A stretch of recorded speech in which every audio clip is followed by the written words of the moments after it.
My name is Steve Murillo. I am the State Section Director for MUFON LA. We have a great program in store for you tonight. This is a program I've been trying to organize for several years, and we're pleased to have with us George Knapp.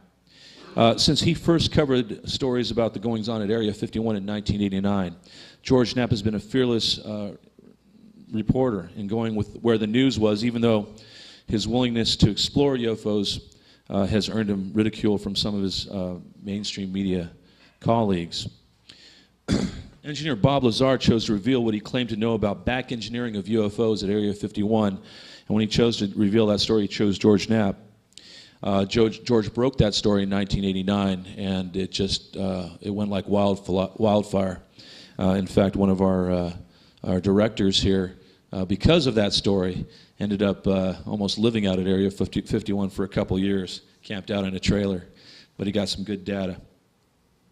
Most recently, with co-author Colin Kelleher, George penned a riveting book called Hunt for the Skinwalker: Science Confronts the Unexplained at a Remote Utah Ranch.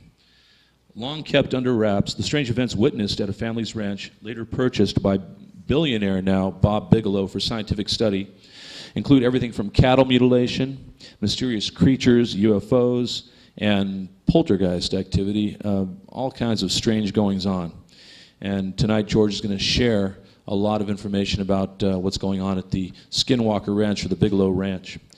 George Knapp is a 14-time Emmy Award-winning journalist whose reporting on Nevada infamous Area 51 military base earned him the UPI as best individual achievement by a reporter in 1989. Other awards include the Associated Press's Mark Twain Award for news writing and the Edward R. Murrow Award for investigative reporting.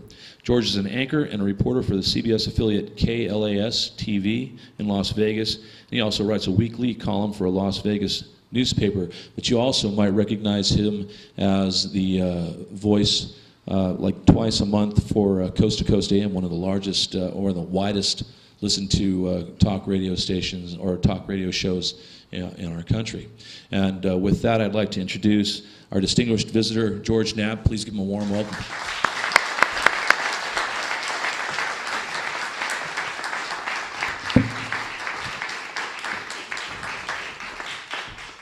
I mentioned to Steve he could have warned me that I could have got away without a suit and tie here. This is LA after all, isn't it?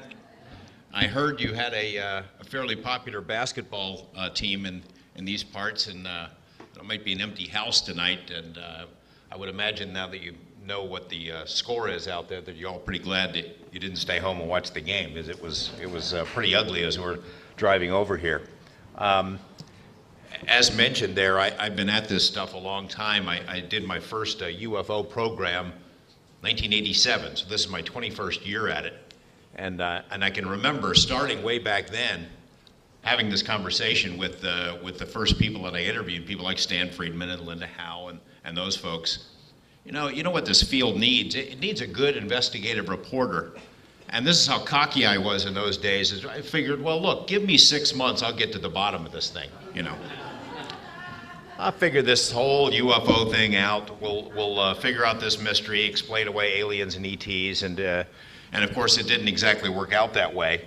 Here we are many years later, and we don't have answers to any of these questions. Ufology had its 50th anniversary a couple of years ago, the Roswell incident and all that, and the more we work, it seems the less we know. Who they are, where they're from, why they're here, all the big questions. We've got piles and piles of stuff and case files. My house, for instance, is pretty much filled from the floor to the roof with this kind of stuff, and yet we don't seem to know much more about the big stuff. Anyway, you know, speak to my colleagues, go to these conferences like the MUFON conference every once in a while, and seek out people whose opinions that I value. And I find that a lot of them are sort of in the same place that I am in evaluating where we are. The idea that I don't think anybody really knows the answers to this stuff, and anybody who tells you that they do know the answers is full of it. It's possible that maybe our government knows a little bit more because they've got giant storehouses of information that they've never made public, but if they do know, they aren't telling us. A hot topic of the moment, of course, is the discussion of disclosure. We hear it pretty much every day in the UFO field, and the need for disclosure. And, you know, as mentioned in the introduction, I'm a professional journalist. I'm a reporter by trade. To me, the First Amendment is a religion. It's my profession, it's my obsession. I live by it. But I'm not quite sure that this disclosure idea is a good one. And I'm not saying that I would ever work against it. In fact, pretty much everything I do in my life is working toward it. If I found information that needed to be reported to the public, I would certainly report it because that's my job. But when it comes to the subject of tonight's talk and the weirdness surrounding it, I'm really not so sure anymore. And I'll explain that as we go along. You know, I'll always work towards disclosure, but you know, to find out what the insiders know, things like that. But I do stop sometimes to ponder just how smart it might be to have all the secrets, if that's what they really are, come spilling out. You know, people here in this group, and myself included, we feel that we were ready for some sort of spilling of secrets or confirmation of something like ETs visiting Earth from other planets. You know, because we've been conditioned over time to get ready for that, to get used to that idea, to understand that concept. And I'll bet most of the people here feel the same way, that they'd be ready for the news because, you know, it doesn't look like these visitors, wherever they're from or why ever they're here, are all that much of a threat to us. I mean, they have demonstrated on many instances their complete mastery over our most formidable technology. They fly circles around our best warplanes. They have flown over our nuclear missile bases. They've disabled the bases. The missiles. They've entered different launch codes. They've shown us that they could kick our booty if they really wanted to, and yet they don't. They do occasionally intrude in people's lives. The abduction story is an example of that. But for the most part, they seem to have been watching us from afar, not directly intervening or interfering in our lives. So, you know, I think we feel that we could handle the news, whatever that news might be. But what if, you know, what if the ultimate truth is a lot more complicated than anything we've been conditioned to accept? A lot more mysterious, a lot more confusing, and ultimately threatening. I had a conversation with Jacques Vallée several years ago. I consider him one of the deepest thinkers in this whole field. And he told me, you know, I'm going to be deeply disappointed if it turns out that the answer to the UFO mystery is merely aliens coming from other planets. Because he felt that the ultimate explanation was so much more grandiose, so much more magnificent, and so much more mysterious than that. And that's sort of where I find myself 21 years into this pursuit. You know, we might have people visiting us from other planets, but we really don't know. You know, we believe there's some sort of an intelligence interacting with us on a subtle level, but we really don't know where they're from or why they're here. And my personal suspicion, based on what has happened at Skinwalker Ranch, the Bigelow Ranch, that's going to be the subject of most of tonight's talk, although we can get into whatever you want, my personal suspicion is that the nature of reality itself is just much more different than anything we can imagine. That we are far more insignificant than we might want to know. That these entities that we call aliens may not really be aliens. That maybe they've been here a lot longer than we have, and maybe we're the ones who are aliens to them. They can see us. They can enter our world at times. But we can't see them or enter their world. That's disturbing stuff. Now, whether or not they want to eat us or harvest our souls or think of us like we're ants, you know, it would be disturbing to learn that we are not alone and that we can't even imagine what these other beings look like. It's heady stuff. And in that sense, you have to wonder if confirmation, total disclosure, just where this conversation started, would be a good idea. We'll talk about that in a little bit more. You know, there's a lot of stuff going on a lot of levels, and even though the science establishment doesn't seem to give it much credence and doesn't give it a very fair shake in evaluating the evidence, even though science won't bother to investigate, people all over the world know that something is unfolding. You know, the pace of technological change is so astounding, and every day something new shakes our world. Planets being discovered. 3 more just a couple of days ago, super Earths. The human genome, an amazing accomplishment. We're learning more about our own minds and our own abilities, but I wonder if the more we learn, the less we know. Tonight I am going to talk about Skinwalker Ranch a bit. Some of you may have read the book. For those of you who have, some of these stories will not be new, but I might be able to put a new perspective on them. I brought along a pile of video, and we're going to see a variety of things, but not the things that I originally planned. Last night, before I left Las Vegas, I had my photographer re-edit this video, so I have nice new stuff to show you, and he put it on a disc that does not play. So we're going to have some still photos so I can show you what the ranch looks like, and then you're going to hear from some of the key players who sort of put the whole study of the Skinwalker Ranch together. In fact, we're going to start with that right now. I want to show you some comments from a guy named Bob Bigelow. And as mentioned in the introduction, Bob is a Las Vegas businessman. He's probably worth, I don't want to embarrass him by saying it, but it's a lot of money. Anyway, Bob Bigelow is a very wealthy man with interests in the kind of topics that you and I are interested in. And he created something called NIDS, the National Institute for Discovery Science, several years ago.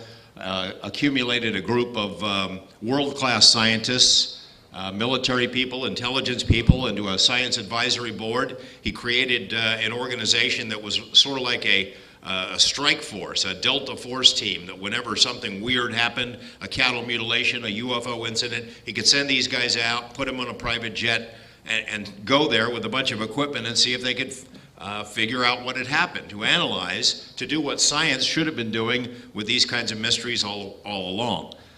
Anyway, he's the guy who, and I'll explain all the details coming up, but he's the guy who bought Skinwalker Ranch. This ranch, as we will learn, has been the site of really strange, incredible things for as long as anyone can remember, and when Bob heard about it, he bought it. And so we're going to hear from him now, and it's sort of like, this is starting at the end, because Bob he doesn't like to give interviews. In fact, this was the first on-camera interview he ever gave, and I think the only on-camera interview he's ever going to give on this particular topic of the ranch. And he's sort of summing up what he and his team were able to accomplish at the ranch in chasing down all these mysteries, something that took 7-8 years. Go ahead and play it. The performances didn't repeat themselves. Each time there would be a performance of a sort, there was always some unique pattern. It was something that was always changed. So we would be prepared that if this type of event happened again, we know what to do. Well, that exact same event never happened again. It would always be something completely different. We were always outguessed. Every time we would come up with some method of observation or calibration, that we were always outguessed as to what was going to, how we were going. And so it became obvious that we obviously weren't the ones in control.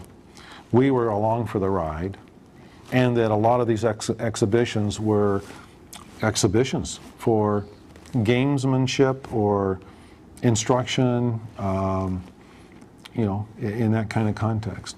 The phenomena was playing with us and giving us only a taste here and there of various things, an opportunity to see things that were abnormal, opportunity to cause examinations upon performances of things that were very unique through certain pathological kinds of investigations, and those were opportunities that were very helpful.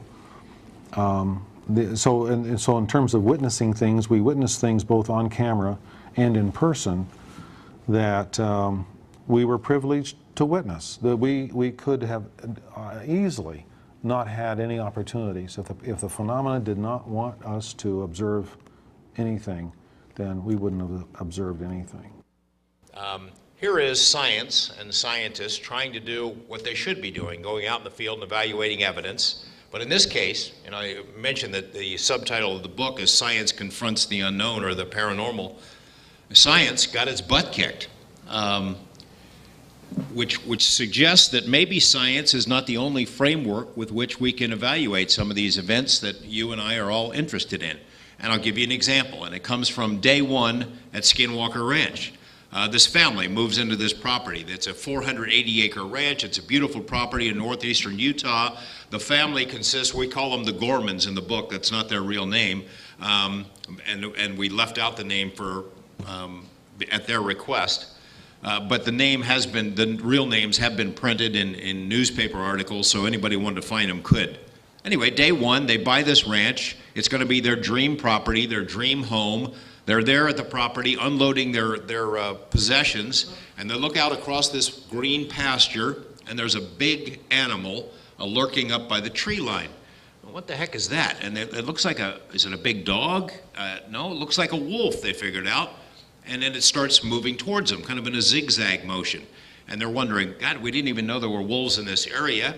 And then they thought, well, gosh, it's coming right towards us. It must be domesticated. It must be somebody's pet. This thing gets within about 10 feet of the family. It had rained that day. And they remember, when they told this story later, that they could smell the wet dog smell. There's this wolf coming up towards them. They're all sort of on guard a little bit. It is it's gigantic. It in essence it would come up to like the middle of my chest, its back.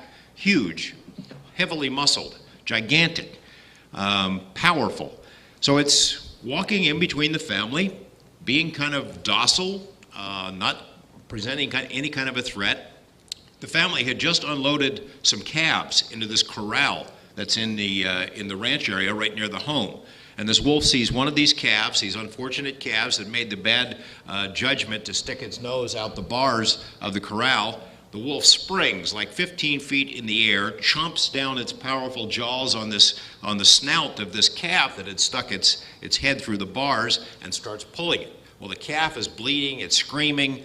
Everybody in the family is upset. The dad, the rancher, jumps and grabs a big axe handle and beats this wolf on the back with all of his might. He hits it a couple of times. The wolf doesn't blink.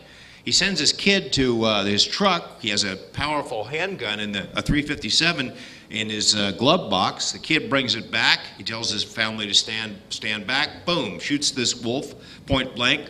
A second time, a third time, it's not moving. Now, by this time, the calf is fading. It looks like it's going to die. The family's freaked out that this wolf is apparently bulletproof. The dad sends his father into the house, comes out with a hunting rifle, a powerful gun that's been used to take down elk and much larger animals than this wolf. And again, he pumps a round point blank into the wolf. From this rifle. The wolf doesn't scream, doesn't bleed, doesn't do anything. He does drop the calf and just stands there and looks at the rancher with his rifle. So he shoots him another time. The wolf walks a couple of feet away. He shoots him again, and a big chunk of flesh and fur flies off the wolf and lands in the grass. The wolf calmly turns around and trots slowly back across the pasture from whence it had came. Everybody's looking at each other going, what the hell was this about? They decide you can't have a wolf that big and that powerful with 5 bullet holes in it and just let it roam on your property, so they grabbed another gun and go after it. And they're tracking it across the pasture, and on the other side of this pasture on the ranch is this streamy area, marshy, streamy area. It's got a stream that runs pretty much year-round. There's a lot of mud there and thick brush. While they're going through the thick brush, the father and his son following the tracks. They have no trouble following these tracks because the wolf is so heavy that it was sinking 2-3 inches into the ground. They're following the tracks, and they occasionally get a glimpse of the wolf as they're going through. And then they come to this clearing, and the tracks go right out in the middle of the clearing, and it's like 30 feet on both sides to these trees, and there's water in the other direction. And the tracks get to the middle of this mud bog and just stop, and they're gone. As poof, this thing had just been sucked up or pulled up into the air or disappeared. The father and son are looking at each other. They don't know what to do. They walk back to the house kind of in silence. They find the chunk of flesh and fur that had been expelled by that last shot, and the dad picks it up, and it smells like rotten meat, like it's been out in the sun for a couple of hours. They basically agreed that they weren't going to talk about that anymore, because there they are, they've moved into their new dream home, and this kind of weirdness hit them on the very first day, day one on Skinwalker Ranch. I don't expect any of you to believe everything that you're going to hear tonight, because some of this is really weird. I don't expect you to believe any of it, or all of you to believe any of it, but I'm going to tell you how the stories were told to me by both the people who lived on the ranch, by the people who owned the ranch, by the people who live all around it in this area, and by the NIDS scientists who risked their lives, their very lives, to try to track it down. This is really two stories tonight. One is about the ranch itself, which, as I mentioned, had been the site of unusual activity for as long as anyone can remember. And the second story is about a scientific adventure, an attempt by legitimate, credentialed scientists to investigate the unknown, something that the science establishment, as you and I know, does its best to avoid. The study that was undertaken was not perfect, but it was remarkable and probably represents the most intense study of an individual paranormal hotspot in the history of the world. The private sector, anyway. We don't know what the military's done. The risks for the research team were very real. Dangerous not only from a professional standpoint, because if the word got out that they're working on weirdness like this, they'd never get another legitimate job, but also it was dangerous physically, because this thing, this entity, this intelligence, whatever it was or is, demonstrated that it exerted control over mind and matter in ways that we simply don't understand. It has the ability to manipulate people, animals, technology, and maybe space and time. It demonstrated an ability to kill, to dismember, and to terrorize.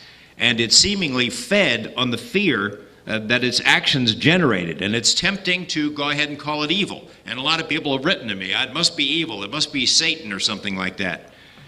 It is tempting to call it evil, because some of the things that it did seem evil, but evil's kind of in the eye of the beholder. My guess is that it's a mistake to assign human motives to something that certainly doesn't seem to be human at all, and that fits the bill here. Dr. Jacques Vallée, as I told you, he told me that he was going to be greatly disappointed if it turns out the answer to the UFO mystery is merely people from other planets visiting us, that they might be extraterrestrials, but that might only be part of the story. And I think that there are hints that it is far more mysterious and confusing and maybe more wondrous of an explanation. And I tend to agree with that, and here's why. There's this ranch in Utah. We can show some of the pictures, not this one from the stills. Maybe we show it for a little while and just run them randomly. This would be a point where I would be showing you my video, but as I mentioned, it's the disc is not being helpful. It's a beautiful ranch, 480 acres, well watered. Right up here on this side is what's known as Skinwalker Ridge. And there are 3 homesteads that make up this ranch. That's the first one. That's the house where the ranching family lived. There's another, if we had panned with video-wise, which we don't have, there's another homestead here, and then a third one that make up the whole property. It is a beautiful place. There's only one road leading into it. That becomes significant in a lot of ways. The road leads to a locked gate, and it's got these ominous keep out signs, always has had them there to deter trespassers. It is private property, but ever since the story of Skinwalker Ranch got out, and I guess that's my fault, a lot of curious people have been trespassing and doing all kinds of crazy things there. As mentioned, this 480 acres previously divided into 3 homesteads. The first building, principal residence, where a lot of very, very strange things happened. From the vantage point of the house, you could see these wide pastures and the tree lines, and that distance over there on the right-hand side, that would have been where the wolf came from, if you're wondering. Back down by the first homestead, there's this metal corral. You want to try another shot? That's an observation post that the NIDS guys built They had dogs inside. This is a shot of the property from Skinwalker Ridge. That's the second and third homesteads where a lot of very strange things happened. That's an old building that left on the property, kind of spooky, especially when you're creeping around in there at night.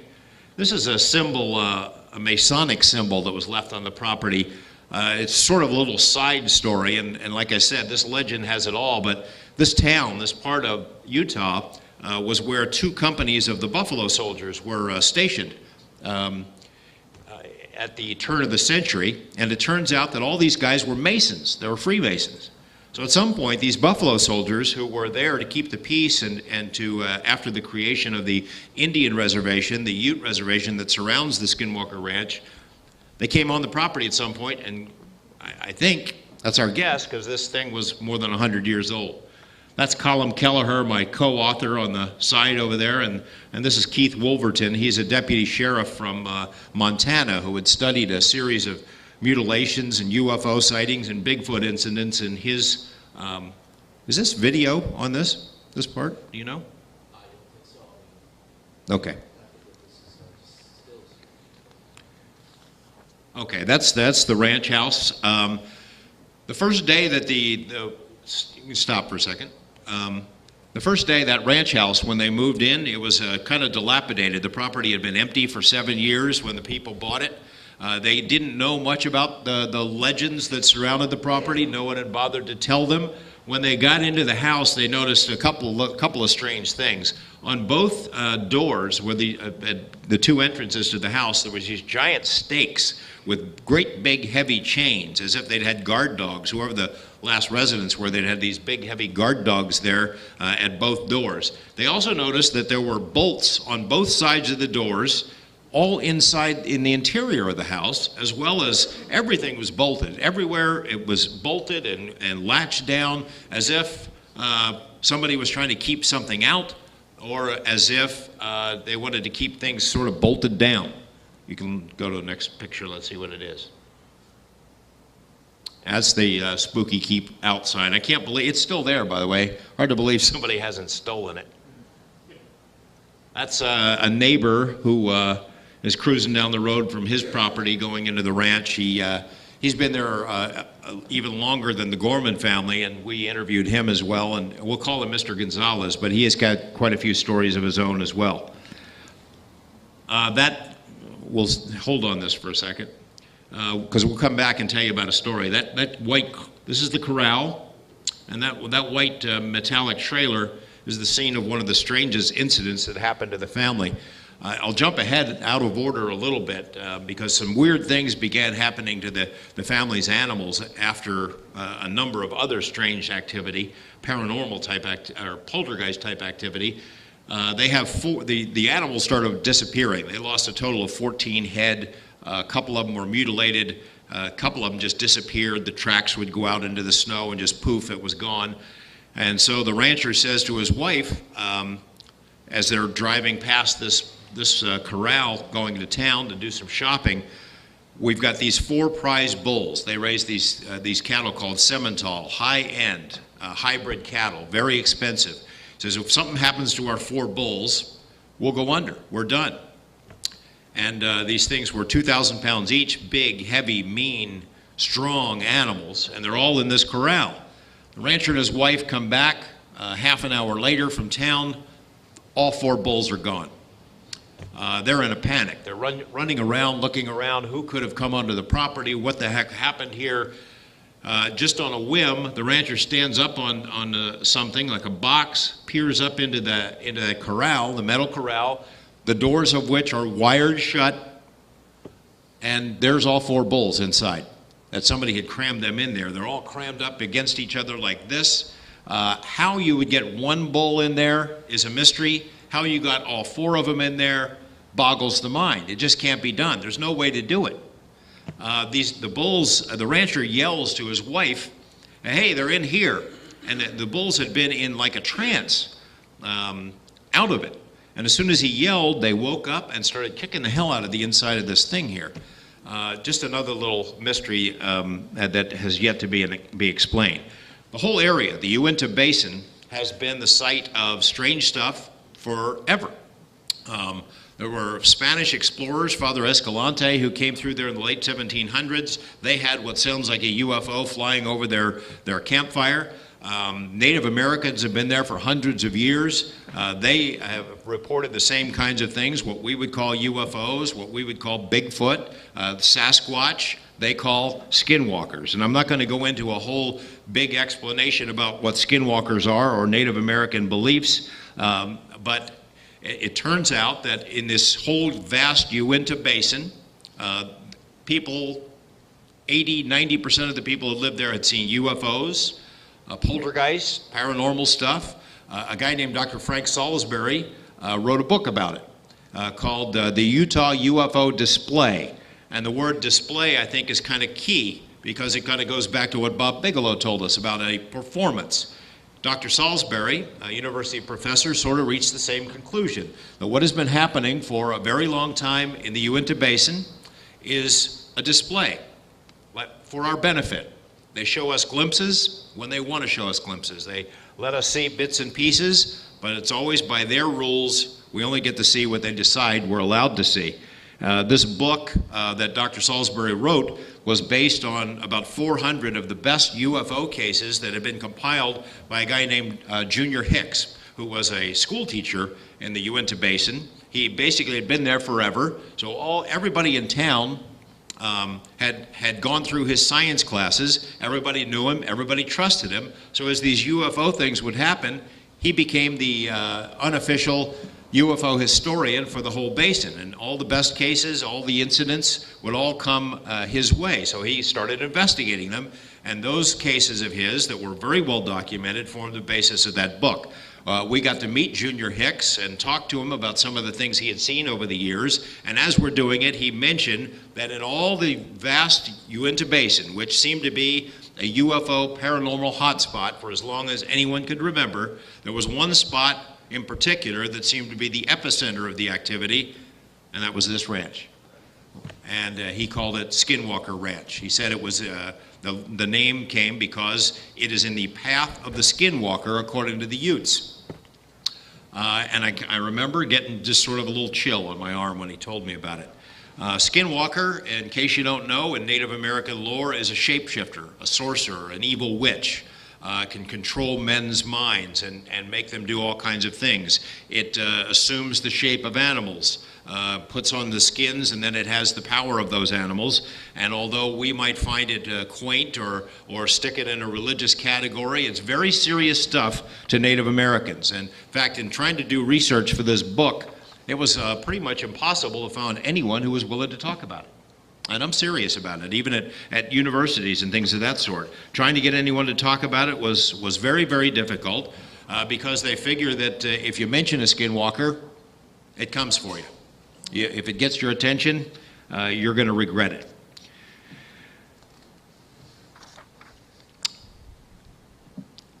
Why this relates to our discussion. And I won't give you too much of a history lesson, but back in the day, 200 years ago, the Utes were very bad hombres, very bad customers, a very warlike tribe who really made life miserable for other tribes, in particular for the Navajo. When the Spanish were in the Southwest, the Utes basically formed a partnership with them. They traded for horses, and in exchange, they traded Navajos for slaves. The Utes basically ran the Navajo out of what they consider to be their Garden of Eden in the San Luis Valley of Colorado. So there's bad blood between those two tribes. The Utes believe, the Utes who live in the area around Skinwalker Ranch and in the Uinta Basin, believe that a curse was put on them, that the Navajo sent a skinwalker to punish them for all the bad things they'd done over the years. So they believe that this ranch is in the path of the skinwalker. So when we say in the book that we're hunting for the skinwalker, we're not talking literally about trying to track down a shape-shifting sorcerer. What we mean is that the Utes, for whatever reason, used the skinwalker legend as sort of a blanket umbrella explanation for all the weird stuff that they'd been seeing at this particular property for as long as they could remember. We were told by the tribal police and tribal leaders that this property is off limits to the tribe. The reservation surrounds it. I mean, it's been there forever. they're not supposed to go there. They avoid it at all costs. At least that's what we were told. The Gorman family, of course, had no way of knowing all this stuff before they moved in. I'm not sure they would have paid the same price for the property if they had known about it, or whether they would have believed it, even if someone had warned them. In 1994, they bought the property. They knew little about its history, except that it had been vacant for all those years. One thing they noticed, as I mentioned, is all the stakes and the bolts. And then there's a whole lot of spectacular stuff that happened that we'll get to in a moment. The stuff that spooks me, that puts the goosebumps on my arms, are the little things that started happening. What we might equate with like poltergeist type activity. An extensive menu of just deeply disturbing things that would happen on the property, some of them outright dangerous, but it's the little ones that really got spooky. And I'll give you some examples. Inanimate objects showing up in odd places. The frying pan being in the freezer, and things showing up in a microwave. The dad is out in the pasture, and he's got a fence post digger, a heavy tool. He's digging holes to put fence posts in. He stops. It's leaning against him, or leans against it, takes a swig of water, wipes his brow, turns around. It's gone. And they don't find it for 3 weeks. It was 75 feet up in a tree. Mom goes to town. She goes shopping for groceries, and it's a ranch family, so they get a lot of food. She unloads all the stuff, puts it in the cupboards, goes to the bathroom, comes back out, all the food's back in the bags. Or she goes to the bath, she takes a shower every morning. She goes in, she puts a towel and a hairbrush on the cabinet. She locks the door, takes a shower, gets out, the door's still locked, cabinet, hairbrush are gone. Stuff like that. They started seeing shapes, odd shadows, things of that sort, all around the property. They'd hear noises, they'd hear heavy footsteps outside their bedroom door in the middle of the night, get up and there's nothing there. They started seeing these large, dark humanoid figures that would appear at their windows and then later at the foot of their beds. Started hearing these disembodied voices, the speaking in a language they'd never heard. The husband and wife, the Gormans, are out in their yard one night. They tell the story. They hear these voices. It sounds like it's like 10 feet above their heads, speaking in something that's like Russian or Slavic or some language they'd never heard. And they yelled at them. Hey, we can hear you, kind of a thing. And these voices were quiet for a second, and then they started sort of like mocking them, making fun of them. And it became sort of a whole series of mind games. Everywhere the family was, they felt they were being watched. Everything they did, they felt that somebody was anticipating what they were going to do, that somebody could read their minds. Frequently, they heard these loud mechanical noises underground, almost like there was an underground railroad or a subterranean steel mill or something, just shaking the ground at all hours of the night. Their neighbors would hear it as well, and had been hearing it for years. They saw a lot of weird animals, the wolf being one of them. The wife also had her own encounter with this horse-sized wolf out at the front gate. She came home one night, unlocked it, and there it was. Its back was higher than the top of her car. And it was accompanied not by another wolf, but this gigantic dog, a gigantic black dog with a head that was too small for its body. Just weird stuff. They started seeing these birds, exotic birds, red tropical birds that had never been seen in the area before. Like they belonged in the Amazon rainforest or something. Or maybe on a stopover point to some other place. Here's a weird one. One afternoon they're coming home. They see that their horses are jumping around in the corral, are very upset, and the rancher pulls up and runs out thinking that a wolf or something or a dog is attacking the horses, and he sees this creature. It's like almost like a hyena. It's heavily muscled, very low to the ground, maybe 200 pounds, and it's slashing. It's got these big long claws slashing at the legs of these horses, which are just in terror. Rancher screams at it. And, the other thing it had was this great big bushy tail like a fox. Doesn't match any animal this guy had ever seen before. So he goes yelling at it and running in the direction. This thing jumps out of the corral and runs up onto Skinwalker Ridge and then poof, I mean literally disappears right before his eyes. By the way, the wolf, the wolf that they had seen, the bulletproof wolf, later after the NIDS scientists came to the property and started interviewing them about all the things they had seen, they gave them sort of like a canine lineup, like pick out the suspect who did this thing. And they went through and looked at all these pictures of wolves and drawings of wolves. And the wolf that they found that most closely resembled the bulletproof wolf was something called a dire wolf. That's a species that has been extinct for 10,000 years. Lots of strange animals that would just show up. So after bulletproof wolves and assorted animals and mystery voices and strange lights and poltergeist type events, where does it go? Well, cue the UFOs. They started seeing them. First it was little balls of light, white light, zipping in and out of the trees. Then they started seeing these red things that would absolutely terrorize their animals. It would drive the cattle, sometimes literally, off a cliff. Then they started seeing these things that I call the blue meanies. They're like, they were about the size of a softball, and the exterior looks like it's made out of glass. And inside is this blue, boiling, bubbling liquid. And these things would literally inspire so much fear that they felt like falling to their knees. I mean, they were afraid of all kinds of stuff, but eventually they got used to some of these things. But these things, when they showed up, I mean, fear beyond anything that's rational, fear completely out of their mind. And it seemed like these things fed on it, that they drew energy from it, that they just messed with their heads because it gave them, I don't know, a sense of power, or maybe literally gave them power. They saw a lot of flying discs. They saw sombrero-shaped objects that flew right into Skinwalker Ridge. They saw all kinds of lights, day and night. They saw something that looked like an F-117 stealth fighter. It had Christmas lights like all around it, and it would pop up on the property at night and shine a spotlight as if it was looking for things.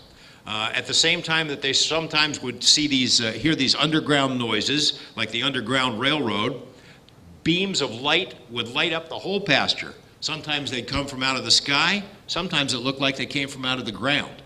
Well, you can imagine that the families get a little upset with this whole litany of activity, trying to figure out what the heck was going on. They saw these things that they called orange orbs that looked like like a sun or like a moon. And Tom Gorman had described this to the NIDS guys the first couple of times he saw it. He'd get his scope and sort of look at these things as he'd see them in broad daylight.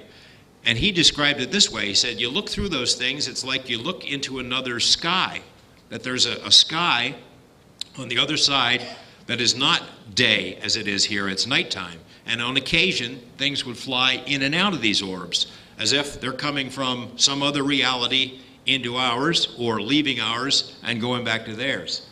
And I'm not making this up, and neither was he.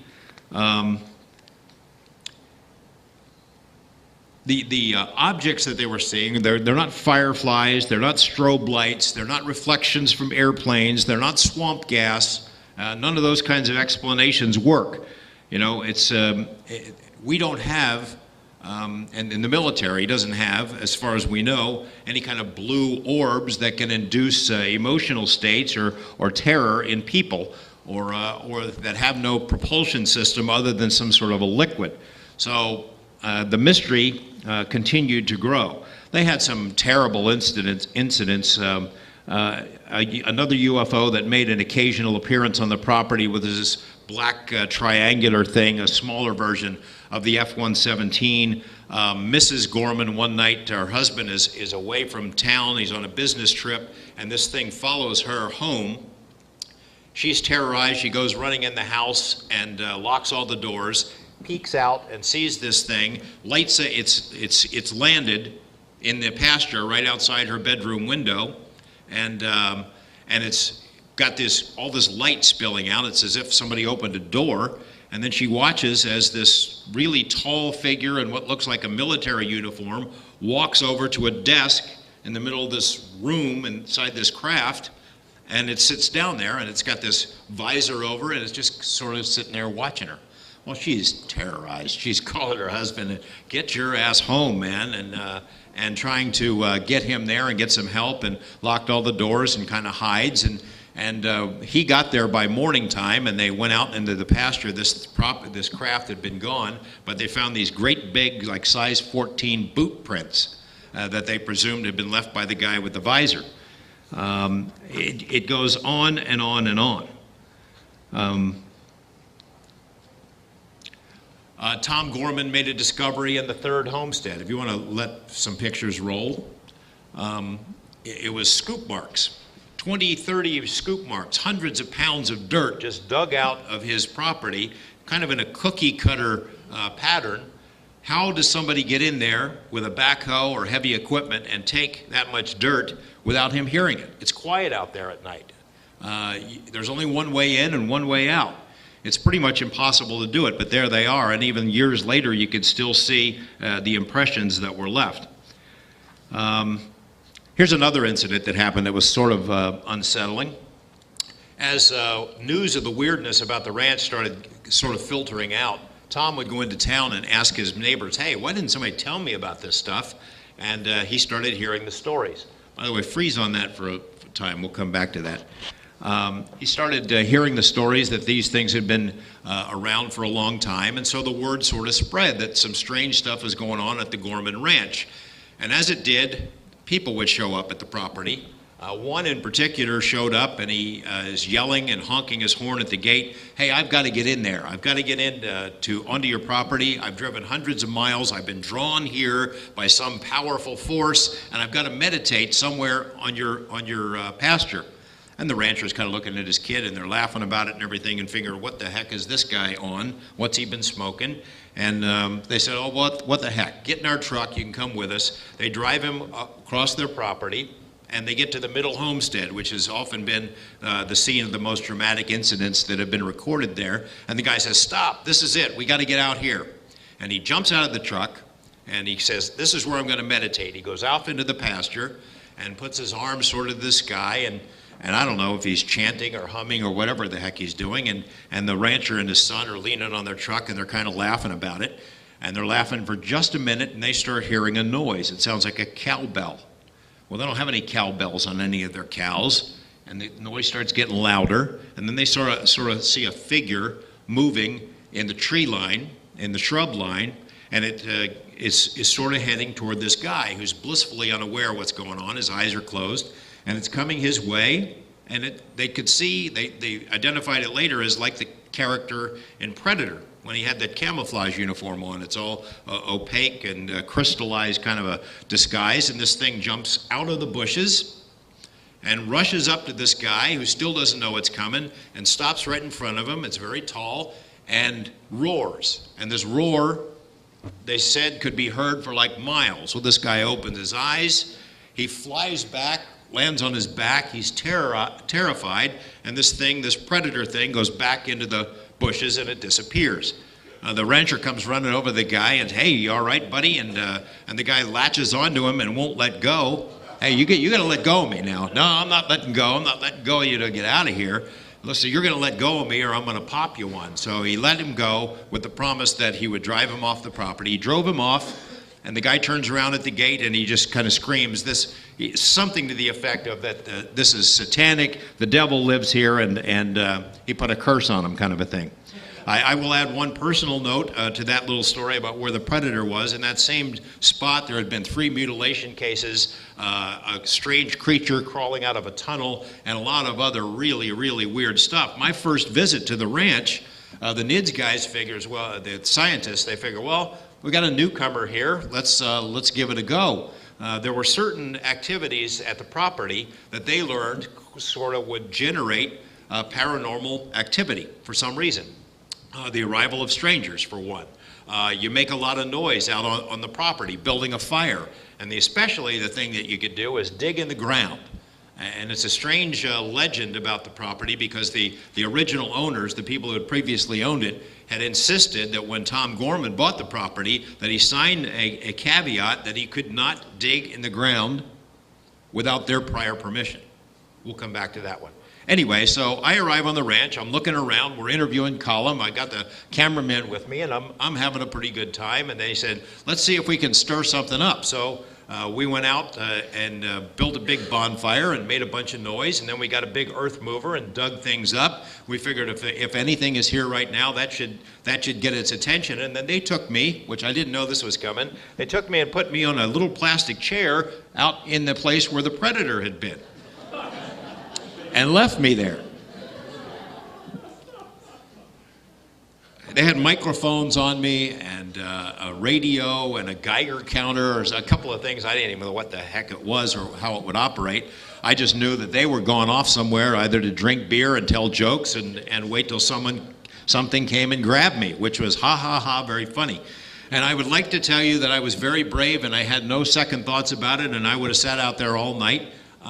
But that was not true. I mean, I was spooked about the whole thing. I've been hearing about the ranch for a lot of years, and something did come and get me, mosquitoes, but that was pretty much it. In fact, all the times that I've been there, and I still go to Skinwalker Ranch a couple of times each year to check the place out, I've never seen squat. And unfortunately, Bob Bigelow, the guy who owns the property, he hasn't seen squat. Pretty much everybody else who goes there sees it, except for he and I. So we both concluded that the two of us, either whatever it is doesn't want to meet us, or we're a jinx, or something along those lines. Anyway, as mentioned, the ranch was sort of like this paranormal shopping list. It gets to the point where you list all of it, and it just sounds ridiculous. Well, Colum Kelleher and I were writing the book. We had to make some really tough choices about the kinds of things that we could leave in and leave out, because, man, there's a couple of them. We figured if I put this story in, nobody's going to believe it. And I'll tell you what one of those stories is. The Bureau of Indian Affairs, the Native American police had told us this thing, that they had seen this coming around a bend. They're on patrol duty in the area around the ranch. They come down this dirt road one night, and they see two figures, humanoid-looking figures, standing up with their backs to the road, and looked like they were smoking cigarettes. They had trench coats on. Smoking cigarettes, standing out on the road. These guys figure, what are these fellas up to? So they're pulling up, and they go shining their lights on the guys, and they turn around, and they were dogs. I know. They're dogs smoking cigarettes. I know what you're thinking. Why weren't they playing poker too, or something like that? But the guys look at each other. They turn back around. The cigarette-smoking dogs are gone. They get out of their vehicles, pull their guns, go over and look on the ground. There's the cigarettes, but the dogs, the trench coats, that's gone. Now, we had to think about whether we were going to tell that story or not, because it is just patently ridiculous. But since the book has come out, we've actually heard 3 different other accounts of cigarette-smoking dogs wearing trench coats. So I don't know what force is playing that particular game on us, but it's pretty darn weird. There were sightings of what the Native Americans would call Sasquatch. These things 7.5 feet tall, all over the property. Some of them were chased by the police down in that property, dark, running across the pastures. There was some other kind of a large animal that was seen many times all over the place. Well, actually not seen, because it was invisible. You'd watch, you could see it move through the cattle. The animals would move, scared, as if somebody just brushed them aside. On occasion, this thing would walk through water, bodies of water that are on the property, and you could see the water being displaced. It was big.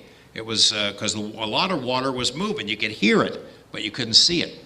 There was this musk odor that was often associated with paranormal activity. When something strange was going to happen, they'd smell this very powerful sulfuric smell before it happened. There were circular impressions left on the grass, much like crop circles. 3 of them, each were 8 feet in diameter, arranged sort of in a triangular pattern. All of this was really taking its toll on the family, as you might imagine. The kids' grades were going down. The mom lost her job at a bank in town. None of them were sleeping much. And then things got worse because bad things started happening to the animals. Very serious things. They live on a ranch. They've got a lot of animals. Big, sturdy, hunting country dogs that aren't afraid of anything. They refused to come out of their house for days at a time. They were scared about something. Several of these dogs just disappeared altogether. There was one night when 8 of their cats disappeared. I'll tell you about the cattle thing in a moment, but I'm going to jump ahead and tell you what happened to the 3 best hunting dogs, and maybe you've heard this story before. The rancher is on the phone to somebody I know at the time this happened. These 3 big dogs are chasing one of the blue meanies, and it's staying just outside the reach of their snapping jaws. And it's leading them across this pasture back toward where that wolf had originally been seen. And so the ranchers, hey, something's going on here, I'm gonna have to get off the phone. And right about that point, the dogs went out of sight and went into the brush line, and then he heard these screams or shrieks. And he's a very powerful, strong man, a world-class hunter. He's been in the country all his life. He was afraid to go out there. He went out there the next morning, and there were 3 greasy spots on the ground, and that was all left of his dog. Something just zapped him. Well, that was it. That was it. They were going to get the heck out of there, and made the decision at that point, but they just didn't know at that point how they were going to do it. Let me tell you about the cattle. I told you that they lost 14 head. I told you about the bull incident into the trailer.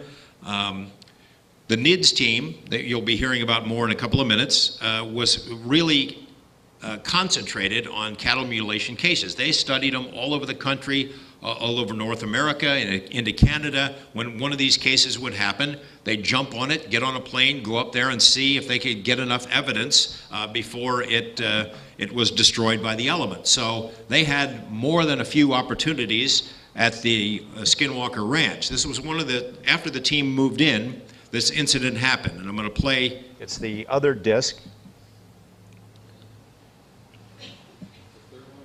It's the third one, yeah. This is sort of I've been working on a documentary about the ranch ever since I've been going there for the last 8 years now, and I don't know if I'm ever going to get the darn thing done, but this is a chunk of what one of the episodes could be, about a particular mutilation case that really messes with your mind. Not coyotes. When a family's entire livelihood depends on the well-being of its livestock, the loss of even a single animal is a serious matter. For the Gormans, the stakes were even higher. Their herd of 80 cattle consisted of high-end Simmental stock, each the product of Tom Gorman's expertise at artificial insemination. The loss of 14 valuable cows in a matter of months was devastating to the family's finances, but took a psychological toll as well. Across the country, dating back to the late 60s, hundreds of other ranchers in at least 15 other states experienced the same sense of frustration and helplessness upon discovering the grim evidence left behind by the mystery surgeons. At the Gorman Ranch, as elsewhere, the grisly handiwork was primarily carried out under the cover of darkness or during violent storms. The carved carcasses were mostly found hours or days later, during daylight.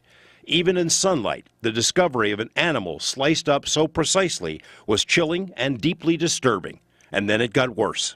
On March 10, 1997, Tom Gorman and his wife walked out of their home and into the pasture, planning to tag the ears of several calves that had been born in the preceding days. It was a bright, clear morning. Snow was on the ground. 50 yards from their house, they found the first calf. As they were with their dog, the 2 of them tagged and weighed this animal. They checked it at, I believe it was 84 pounds or 87 pounds.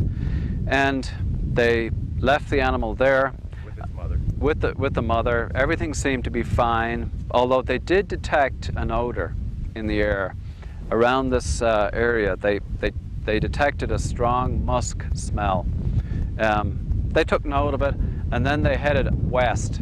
And they went about 300 yards west beyond, the dog run was not there at the time, but about 300 yards beyond, towards where that incline is, and they were tagging a second animal. Only 30 to 40 minutes had passed. The Gormans had an unobstructed view of everything in the field, but didn't see or hear anything unusual until their dog focused its attention back toward the house and the first calf.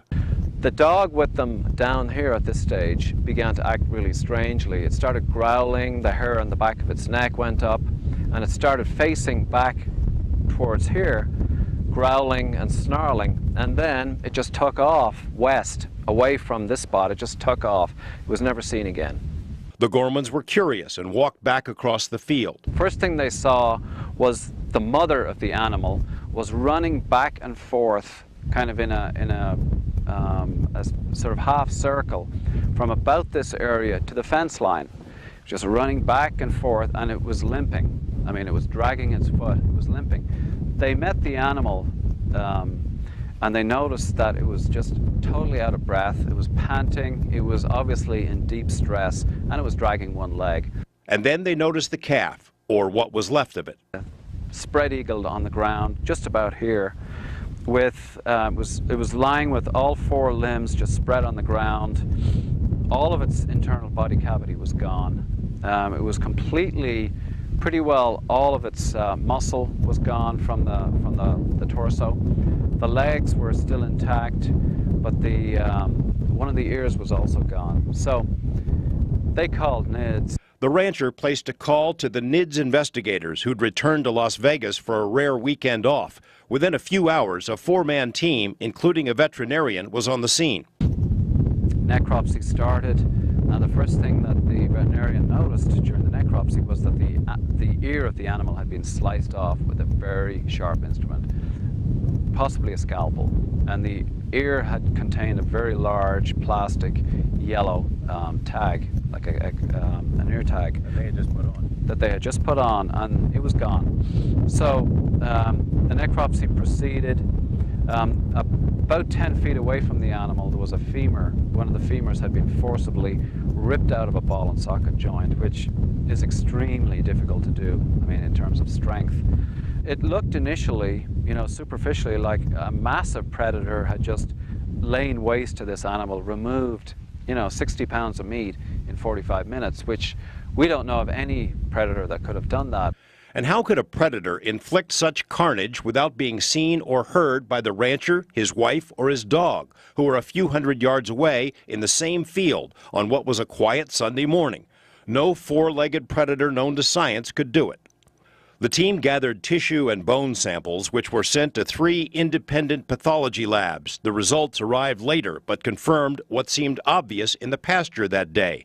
The calf had been carved up by someone wielding sharp, metallic instruments. A heavy machete-like object had slammed into the bones. A smaller scalpel-like knife had sliced the hide and muscle. Closer inspection revealed that it was definitely sharp instruments used. There was no sign of blood. There was no sign of entrails around. It was perfectly clean. Not a drop of blood on the grass. We went even as far as doing an experiment by pouring blood on the grass to see how fast it would seep through. Videotaped the grass and showed, you know, even 2 days later you could still see the stain on the grass. So there was no blood whatsoever, not a single drop, either underneath the animal, on the animal, or on the grass. It was just completely clean. A professional tracker was brought in. He scoured every inch of ground in and around the field, looking for tracks, human, animal, or vehicle. Nothing. Eventually, the investigators reached an unsettling conclusion.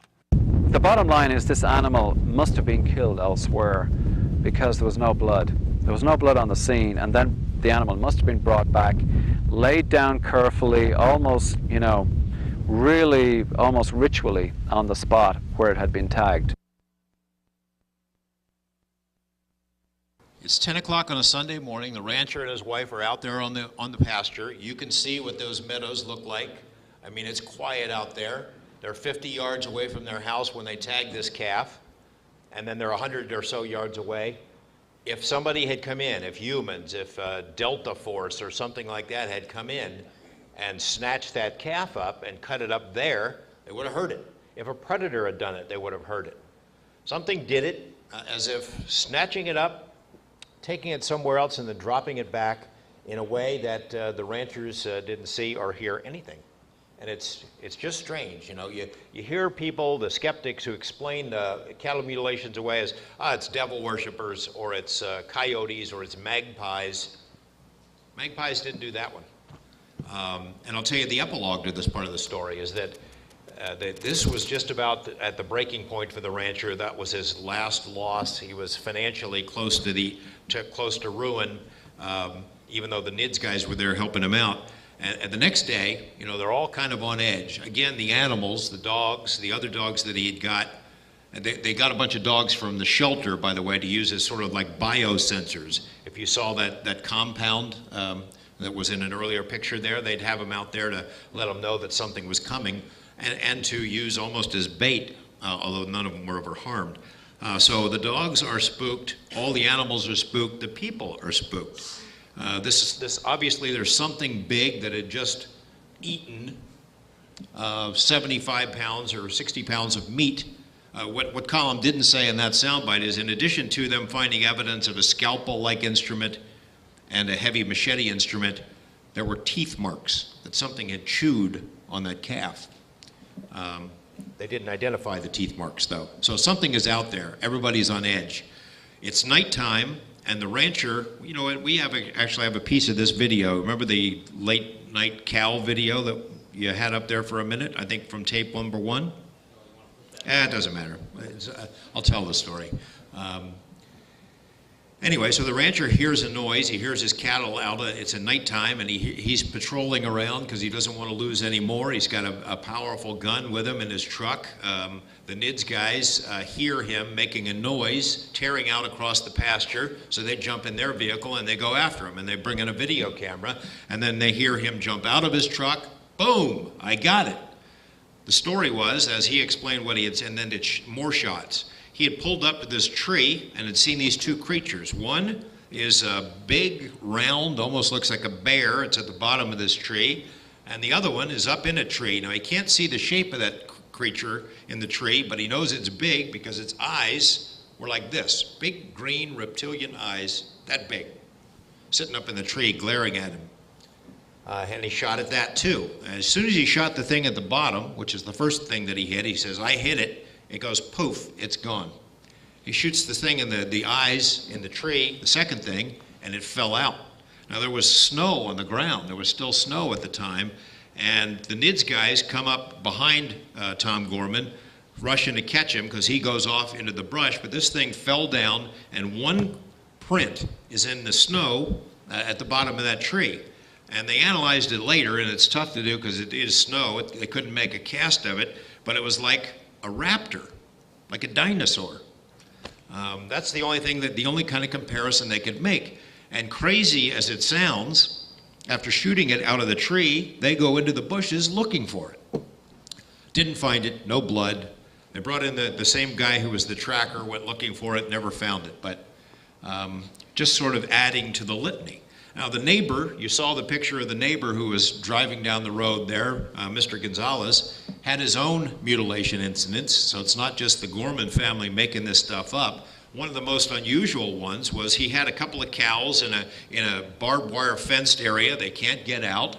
I don't know why he was keeping them there, but he looks out his window, and damn if they aren't out. One of them is caught under the barbed wire. The other one is out in the field laying down.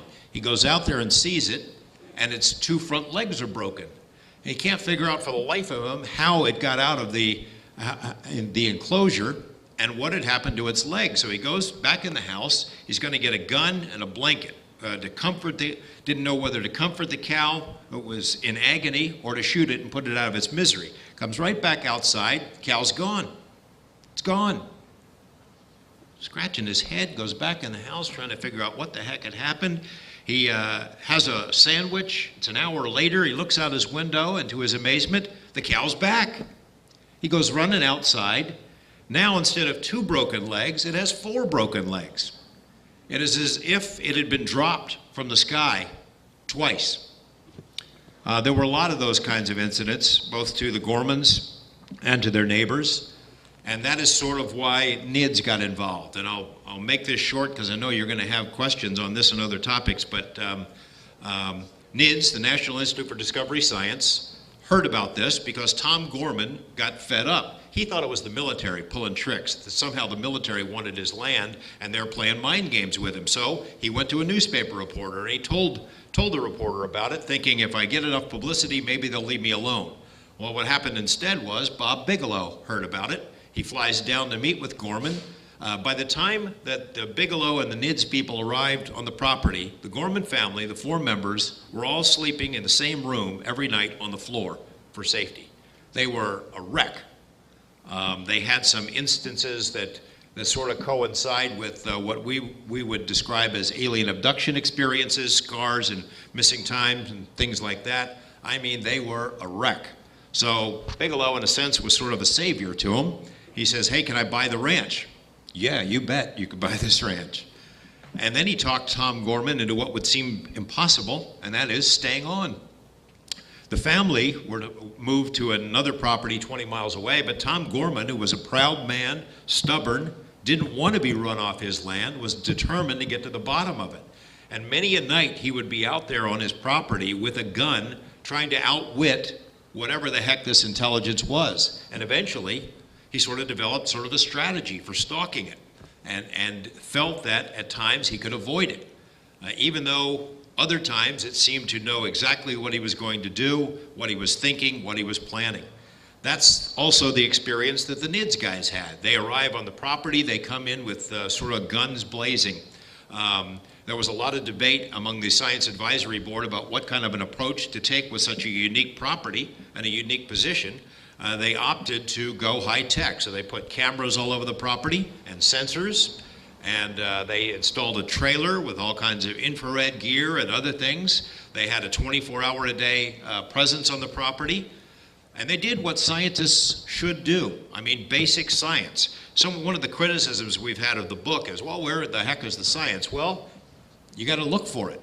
What these guys did was, let's look for explanations for all this stuff. They did a geomagnetic survey of the property to see if there was some kind of a gravity anomaly that would cause any of this stuff happening. Earth lights, that kind of stuff.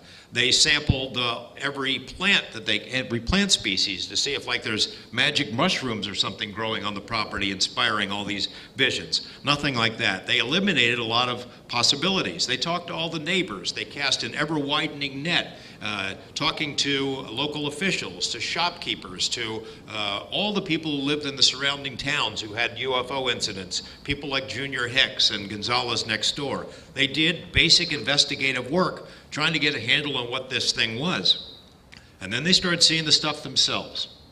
The lights, the orbs, and a lot of other strange things. There was an incident where a PhD physicist who has worked on classified programs for several military entities and intelligence agencies is out there on the property with my friend Dr. Colm Kelleher, and they see this black thing in the trees, kind of an amorphous cloud, and it's kind of circling them in a menacing sort of way. The dogs that are with them are terrified, and then this guy, this physicist, starts speaking in another voice that this thing had gone into his head, and it's telling Colm, "We're watching you. You're not welcome here." And this guy, the physicist, doesn't remember exactly that happening, but for days later, this thing sort of hung with him and sort of terrorized him in other locations on the property.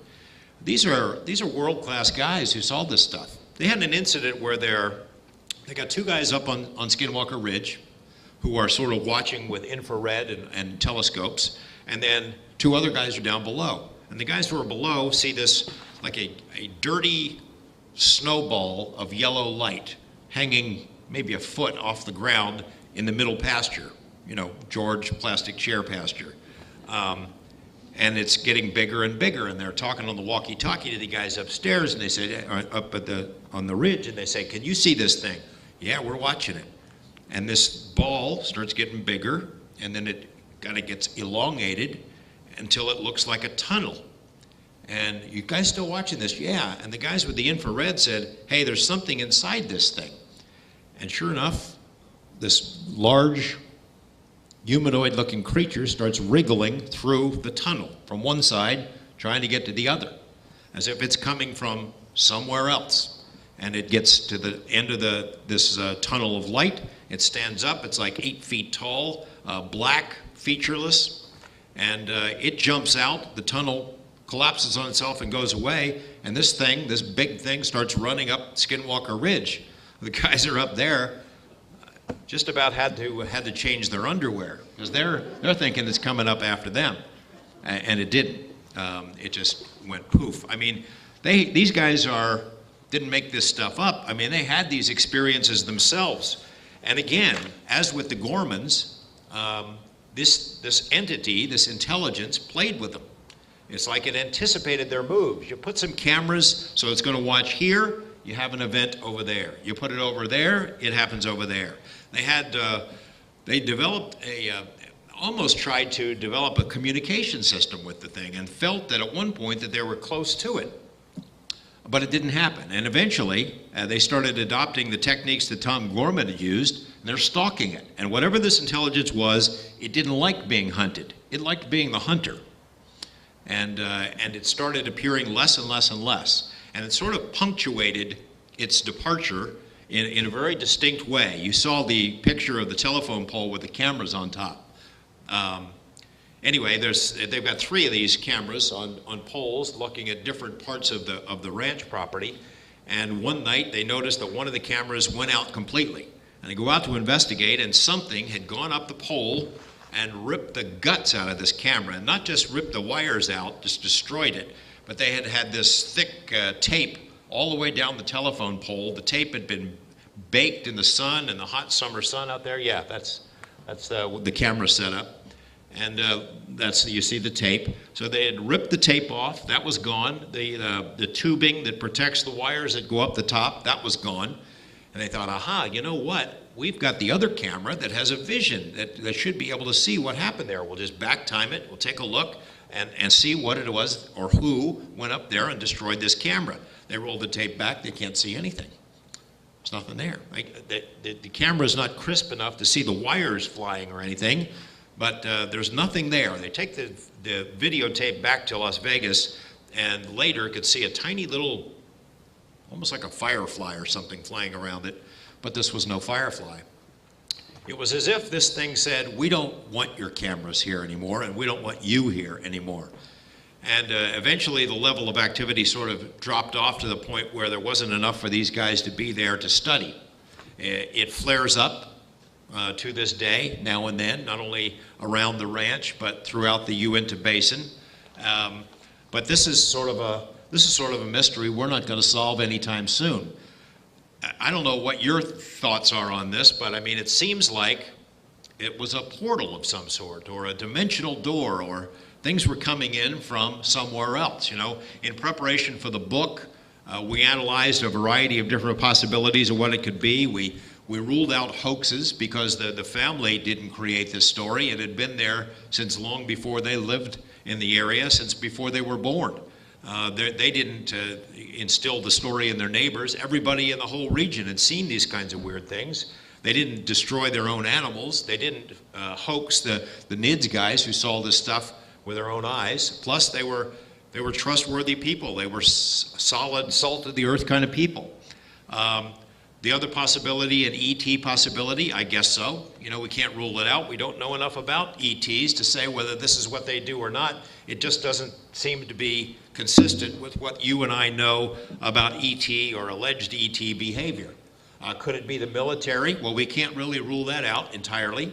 I suppose the military could pull some of this stuff off. I know they would like to have technology like this. We know that they have played psychological games with people in isolated areas before, probably with a much larger public.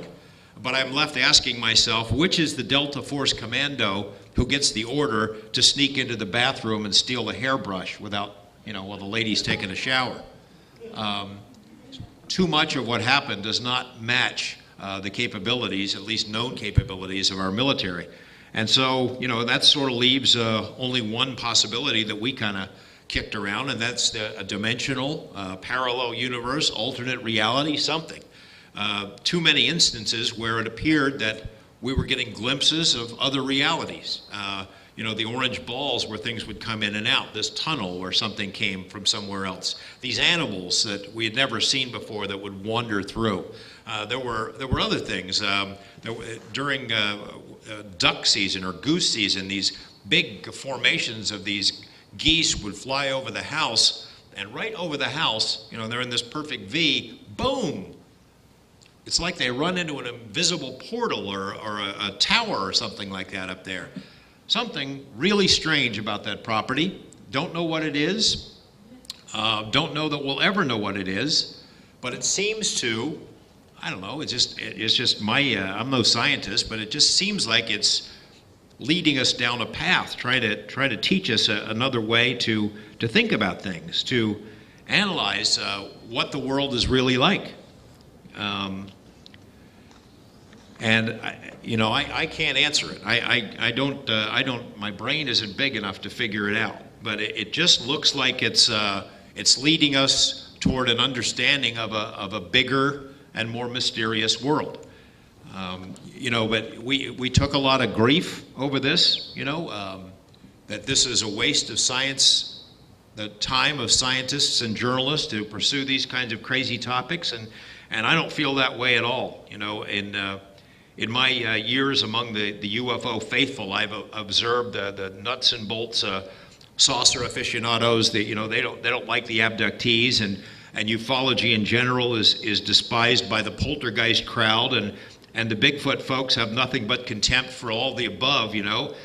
But it just might be that putting all of these different paranormal phenomena in one place is a way of telling us that some level, maybe they're connected. And maybe someday you dumb humans are going to be able to figure it out.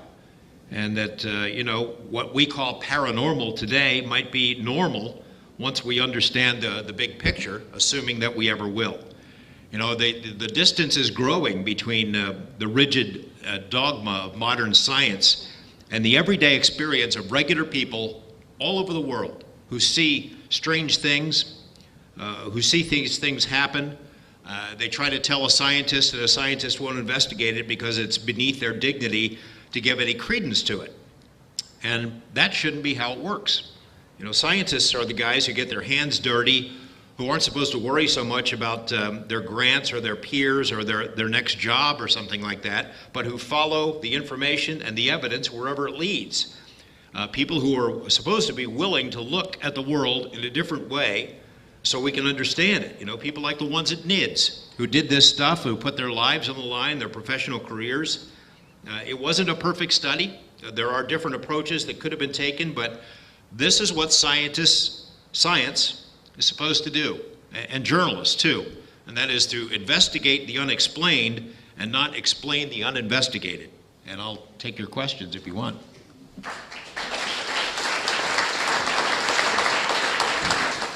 Could you tell a little bit about, there was one encounter in the book, there's one story about a sort of like an RV UFO. It's out in the field. Can you tell that story? That's Sure. kind of strange. This was the first UFO type object that the Gorman family saw. The father and son are out at dusk on the property finishing up their day's work. And like I said, there's only one way to get into the property, and it's a lock gate, it has to go by the house. And they see what that looks like headlights down in the third homestead, thinking, that kind of looks like an RV. How the hell did this RV get past us? It must be stuck down there. Let's go help them. So they start walking down towards the stuck RV in the third homestead, and the lights start coming toward them. Well, it must not be stuck anymore, and then the lights are coming towards them, and then the lights start rising, and then the lights went straight up in the sky and disappeared. And it was shaped like a great big Winnebago, but this was no Winnebago you can buy down at the corner car lot. That was their first UFO. In the 90s, there was a television program called Psi Factor with Dan Aykroyd. And the main agency in that series was the OSIR, Office of Scientific Investigation and Research. Is there any relationship between that and NIDS?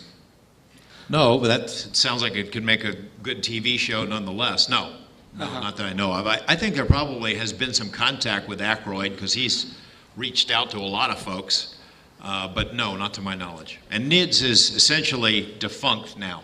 After the phenomenon on the ranch sort of died down, there was nothing really much for them to do. Some of the guys who worked for NIDS, like Column, went to work for Bigelow Aerospace. Bob Bigelow, in addition to being interested in this kind of stuff, is also interested in space exploration and the commercialization of space. So he put up $500 million of his own money to build an inflatable space habitat. It was a NASA program that was canceled. He sort of bought the patents, is now partnered with NASA, and he's building these things. And basically it puts more space in space. You shoot them up when they're collapsed, and then they can expand. You know, one of the reasons we don't have pharmaceutical companies and manufacturing companies in space, even though they can do wonderful things up there, is because they have no place to work. You know, the ISS is very cramped. So Bigelow has designed a three-stage tier of these vehicles, a small one, a medium, and a big one. And he launched the first one about 1.5 years, 2 years ago.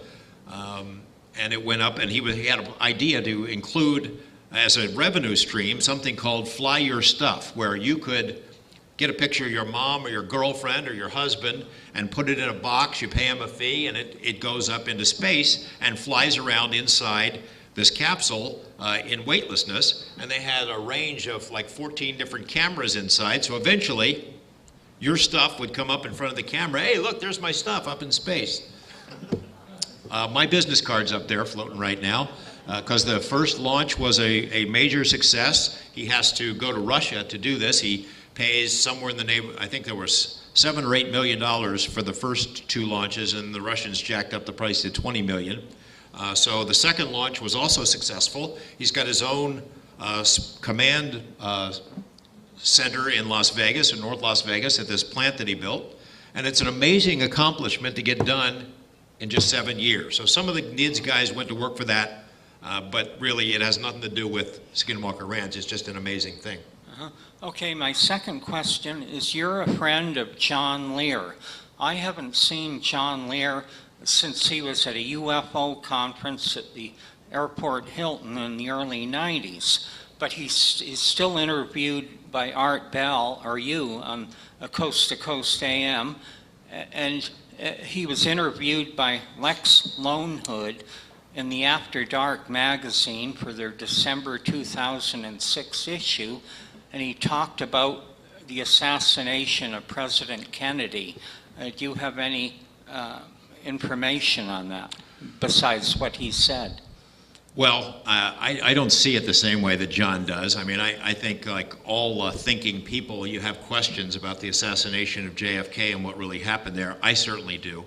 John, when I told you that I started UFO stuff 21 years ago, it was with John Lear. Yeah. He had run for the state senate in Nevada, had a certain amount of credibility because of his family, Learjet, all that stuff, and he had helped my TV station break the story of the existence of the stealth fighter.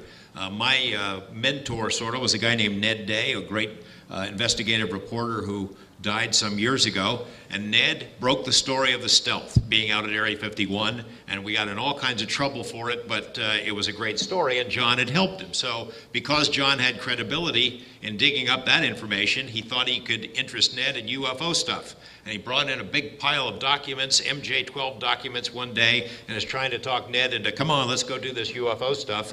And Ned was having no part of it. I was eavesdropping as always, and I said, let me take a look at that stuff. I put Lear on a TV show that I produced at the time called On the Record, one of these little public affairs shows, airs at 4 o'clock in the morning, nobody watches it. But Lear came on and he said a lot of crazy stuff, well, crazy and not so crazy, seemingly crazy stuff about UFOs and things on the moon. And my phone started ringing off the hook. And I had him on again, and it was an even bigger response. And I had him on a third time with a guy named William Cooper, much to my eternal shame. And they talked about the JFK assassination and some other stuff. And good gosh, the phones are ringing off the hook. I'm getting all these letters and inquiries, and I realized at that point, because of John Lear, that this subject touches the pulse of the public in a way that I had never understood before. And I owe him a debt of gratitude. But that said, I do not see eye to eye with John on everything. I think John likes to pull people's chains on a lot of things. He believed at one point that the driver of the limo in Dallas is the one who turned around and killed John F. Kennedy, and I don't think the evidence bears that out. But I talked to John a lot. He's doing well. I think he left the UFO field for a while because his wife told him he'd better or he's in big trouble. Uh-huh. Yeah. I'm serious. Yeah. Okay, thank you. Sure thing. Hi, I was wondering if you knew if the NITS team took any EVPs either on the property or in the house, electronic voice phenomenon? Not to my knowledge. No, it's a good idea. I think that was one of the things that was on the list of things to do. Right. Another thing that they wanted to do is remote viewing. They had a couple of the best remote viewers in the world who's, hey, take a look, what do you think? Right. And they looked at it and said that there was an area that was very disturbing to them, again, underground. But I think there was a plan to get ground penetrating radar. That was one of the plans along with that EVP thing that never got done. Because I figured if whatever this entity was had spoken through that physicist, that would be a great way to try to communicate with them. Yeah, that's a great idea. I also know they had an idea to try to capture the musk smell, and they were never able to do that. It'd be in one spot, they'd get ready, and then it'd be gone. That's a great idea, though. Ideas for a return visit, then. Well, thank you. Sure. Hi, Mr. Knapp. Thank you very much. You came to my attention when the Bob Lazar story broke. I really would like to know, first of all, if your final impression of Bob was that it was a legitimate story, and do you have an update on what's happened with him? Bob has been living in New Mexico for the past couple of years. He opened an online scientific supply business. I think it started with him going out into the desert and finding uranium pellets and putting them on eBay and being amazed at how many people wanted to buy them. So he started selling those, and then he started selling beakers of this and pieces of that, and all of a sudden it turned into a very successful business. The last time I knew, he had 4 or 5 employees who were doing this stuff all day long. If you may recall, as we were talking earlier today on the way over here, when the story broke about the Russian spy who was killed with polonium, remember that? A year or so ago? Turns out that when people, journalists like myself, wanted to, hey, let's go on the internet and see how you get polonium. The first guy you show who sells polonium when you go on the internet and run a search is Bob Lazar, which some people interviewed him for this story about what polonium is, and then I think only later did they realize that he is Bob the UFO guy. At the moment, Bob is moving to another state, he and his wife are moving to another state. He's been working on a system for a hydrogen car, and his cars, he's got a Corvette and an SUV that he rigged up to run on hydrogen, hasn't bought gasoline in 5 or 6 years. And the Bob Lazar twist on it is he built a 30-foot long particle accelerator at his New Mexico property and somehow uses that to create some hydrides that make it easier for people to make their own hydrogen at home as opposed to buying it in some hydrogen store somewhere. How do I feel about Bob at this juncture? Well, it's not an easy question to answer. Another subject that we were talking about on the way over here, the thing is there are some weaknesses in the story, and the very first public presentation I ever made about it, I brought it up, and that namely is his educational background. I personally don't believe that he went to MIT and Caltech. But I rationalize it this way, is that Bob wouldn't be the first person to lie about his educational background to get a good job, and boy did he get a good one. Some people can't get over that. They can't get over that he lied about it, and I've given the opportunity as a friend to go ahead and talk about that and admit it, and he hasn't taken that opportunity and doesn't really want to get into it, and it bothers me. But I don't throw the baby out with the bathwater, and for the simple reason that I lived through a lot of this stuff. This was a very weird time when this all went down. It was weird. We were being followed around. Our phones were being listened to. There were threats on people's lives. This stuff really happened. I know at KLAS TV, after we revealed who Bob was, and it was the most highly rated program we ever aired in Las Vegas, and caused quite a sensation. And all of a sudden, I started getting other people who had worked at secret bases offering to give me information, and they would call me at the station. And 6 of them one right after another, were visited by agencies, different agencies, who told them to keep their mouths shut. There was a guy who, there was a woman who worked in the local judicial system in Las Vegas. She worked at a courthouse, and a cop who was a friend of mine told me about her and put us in contact. She had been a secretary for a company called Holmes and Narver, which was a big defense contractor out at the test site, and has always had a presence out at Area 51, and had told her friend that she sat in on these meetings where she was the stenographer or taking dictation, where these military officers and contractors talked about the Roswell crash and saucers and alien beings and all this stuff. She typed it up while she was under security clearance, told my friend, he told me, I contacted her, she agreed to meet with me and talk about it off the record. Very next day, she's visited by two guys, security detail from her former company. They reminded her she was still subject to her security oath, and then they added this little cherry on top. They said, we know you travel back and forth to LA, and you and your daughter travel back and forth to see each other. We'd really hate for something bad to happen to either one of you out there in the desert. And she's never talked to me. It's a lot of years later. She still won't talk to me. There was a guy who worked for our TV station as an engineer who had been at Area 51 before he worked for us. And he had told me the story years before about seeing a saucer-shaped object under a tarp in a hangar out there. And as I'm working on this series, he had moved to a different city. He was living in Seattle. Through a cameraman I know, I contacted him. I said, hey, could you give me this interview? I just want to ask you about it as another added piece to the puzzle. And he said, sure, I'll do it. Just black out my face. Fine, no problem. The next day after that phone conversation, there's two guys sitting in a car out in front of his house when he gets up to go to work. They're talking into radios. They're being very obvious that they're some sort of officials. They follow him to work. When he gets out of work, they follow him home.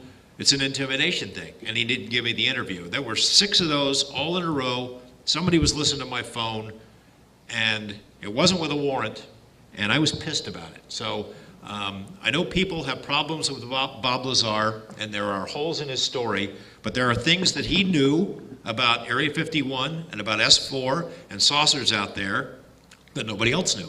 For example, he knew when the flight tests took place. See, nobody else had done this story or publicized this. Wednesday nights, you go out there, you see flying saucers, and he took people out 3 weeks in a row to see it and to videotape it, and I talked to all those witnesses. He knew that there was a place called S4. Nobody ever published that before, and Nellis Air Force Base confirmed for me years later that it was in fact a facility on the range at some point, that it was used for testing advanced military equipment, but they wouldn't tell me what it was. Bob knew the name of a guy named Mike Thigpen. There's an agency called the OFI, the Office of Federal Investigation. You ever heard of it? Because I hadn't. The Office of Federal Investigation is the agency that does background checks on people like Lazar, assuming he was telling the truth about working at Area 51. And Bob remembered that this was the name of the guy who came to his house and poked through his drawers and asked him a bunch of questions, a guy named Mike Thigpen. Well, it took me a while, but I tracked down the number for the OFI in Las Vegas. I called up their boss. And sure enough, there was a guy named Mike Thigpen who worked there. How did he know? So, there are good criticisms, and there are points that people like my friend Stan Friedman make about Bob Lazar that are very legitimate. But at the same time you're making those points, you can't ignore the other ones. So I believe that Bob was involved. I believe he saw the things that he says he saw. I believe it is entirely possible that he was used as some sort of a guinea pig or a disinformation campaign, but I will tell you that I do not believe that he is actively a part of that, if that was part of your question. And if it is, in fact, the story about flying saucers, disinformation campaign at Area 51, it is a miserable, miserable failure.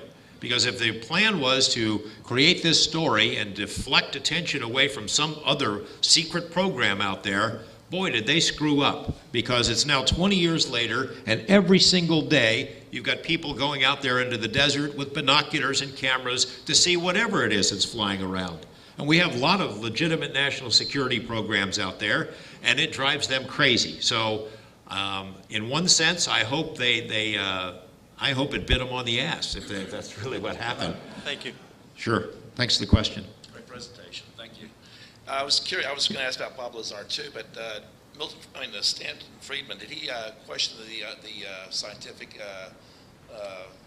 thing about how the UFOs fly, you know, the isotope 115. The element 115. Did he, I mean, some of the stuff that you saw on the tape there, did Stanton Friedman say, well, that's scientifically true or possible, or did he said that was, you know, totally erroneous science? Well, back when Bob first described element 115, it didn't exist. And it, you know, they created a whole bunch of other elements along the way, and 115 was, I think, the most recent one. It took them a long time. What people don't realize is that while folks like Stan Friedman and the people in the ufological community don't give Bob a lot of credence, at least some don't, at the time that these heavy ion laboratories in Europe were trying to race to be the first to create these elements in competition with Lawrence Livermore Lab, which finally won, they were calling Bob Lazar to ask him about it. You know, they took it seriously. And, you know, while the 115 that was created in a lab lasted only microseconds, I asked Bob about it. He said, well, look, you know, you keep working at it, you'll create something that resembles what I saw. I will also remind you of this, is that Bob originally said before 115 existed on this planet that he did not believe it could ever be manufactured, that it had to come from some other kind of star system where, and I'm no physicist, binary star system where heavy elements like this would be natural because it would take so much energy to create it. I will tell you this, is that he had a chunk of it for a while. And I know that people have a hard time believing that, but they had what's called a cloud chamber where they did these experiments and they put this smoke in this little chamber, and it bent. I mean, it moved toward this chunk that was encased in a lead disc. And to add just one more little piece to it, when Bob thought he was going to be taken out, he had people threatening to kill his life, to shot out his tire. I came to his house one night, he had an Uzi peeking through the windows. I mean, he was spooked, and it was real, because they would go into his house, they'd open up all the doors and windows, they'd write on the blackboard or erase what's on his blackboard. He would drive to, like, the gym with a friend of his. He was carrying a gun in the glove box. He'd come out of the gym, both the doors are open, the glove box door is open, the gun's sitting there, just messing with him. So when he thought he was going to be taken out, he had that disc with the 115 sitting in front of his particle accelerator, ready to crank it up. Now, I don't know what the effect would be, but Bob seemed to believe it would have been one heck of a bomb. Now, I don't have any chunks of 115. I can't prove it. Bob doesn't either, to my knowledge. So it may be a very long time before we find out if Bob or Stan was right about this question. You know, the second question, the follow-up question, was he claimed that they came from 30 light years out, these creatures, and in that they were, what, 25, 30 pounds, and they can travel here, you know, in vast distances and bend time and space, you know, from point A to point B, like a gravitational pull of some sort. Did you see anything like John Lear when you talked to him? I mean, is John Lear, how credible is he, or is he kind of a way out kook? Well, I don't want to be too harsh on John. I did say earlier that I don't see eye to eye with him on everything, and that John, I think, does sometimes say things that he may not believe for effect. I think there's a misconception about his relationship with Lazar, because Lear had a relationship with him almost by accident.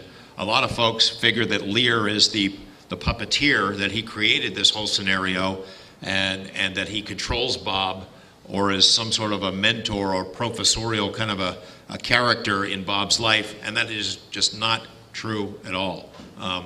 Bob and John get along sometimes, and sometimes they don't. But it's Lear who I think has exploited his familiarity and his relationship with Bob, and has got some mileage out of it. Bob doesn't see it the same way. I don't know if am I answering your question? Yes. John's a good guy, and I owe him a debt of gratitude for getting me into this field and for helping me with some very solid documents in the early going. But you know, we don't see eye to eye on everything. And one last question: did you ever see any strange things out there, Area 51? No, it's sort of like Skinwalker Ranch. I'm kryptonite when it comes to weird stuff. I never get to see anything. I've been out there 80 times, sitting in the desert and avoiding security guards and tripping over dirt clods and watching out for coyotes, and I've never seen anything. Okay. Thank you very much. Sure thing. I loved your book, by the way. Thanks. Oh, And I love your work on Coast to Coast, Sam. I think the answer to the Skinwalker Ranch is going to turn out to be very complex, but I do agree with you that it is, an aspect of it is the portal, dimensional portal. Now, we know that there are areas that have sort of wrinkles in time and space. Very strange things happen in an area we call Bermuda Triangle. And on the opposite side of the world, near Japan, they have very similar incidents. Have you ever looked into examining the possibility that on the opposite side of the world from the ranch, there may be strange things going on, and they may correlate, and you might get more answers if you looked into that and found out that something like that was That's happening? not a bad idea. That's not a, no, I didn't think of it, and I'll mention it to the NIDS guys, and whichever ones are still around, I'll mention it to Colin Kelleher. We hope to maybe pursue some other book project, certainly a documentary, if I can ever get it finished, as I mentioned, and that's a great idea. We did pursue other similar locations, and there were other places, and it makes you wonder that if you really put this kind of intense scientific scrutiny into looking at any place, whether you'd find a rash of weird phenomena. I bet you probably could. Now, some of them are weirder than others. We found 4 or 5 ranches, rural areas that had been terrorized. Families have been terrorized in a similar manner. One in Colorado, one in New Mexico, one in Arizona, and then one in Washington State. Very similar places, but no place that had all the stuff that Skinwalker Ranch does.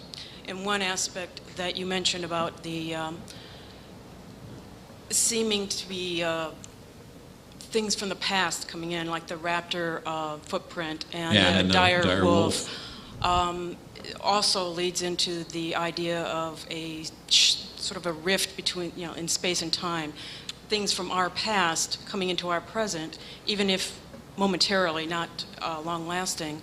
Yeah, it makes my pointy little head hurt thinking about that stuff. But yeah, exactly. And again, all little pieces suggesting that the big picture is so much more wondrous and mysterious than we figured out yet so far. Yeah. So no, you have no idea when your documentary will be coming out. It's sort of on hold right now. I mean, I've got enough stuff shot for it probably, but it's just sort of a promise I made to Bob for the time being, and he just doesn't want a whole lot of interlopers on the property right now. I'll just tell you this, is that since the book came out and we were worried about it, there's just been absolute knuckleheads at the property. They gather up by the front the gate there and have parties, and there are piles of beer bottles, and they'll break them, fast food wrappers, get drunk, smoke joints, just have a little UFO gathering out there. A lot of them decide to go onto the property. It's clearly posted all over the place. They'll walk down it in the middle of the night, stumble around in the darkness. One of these days, somebody's going to get shot.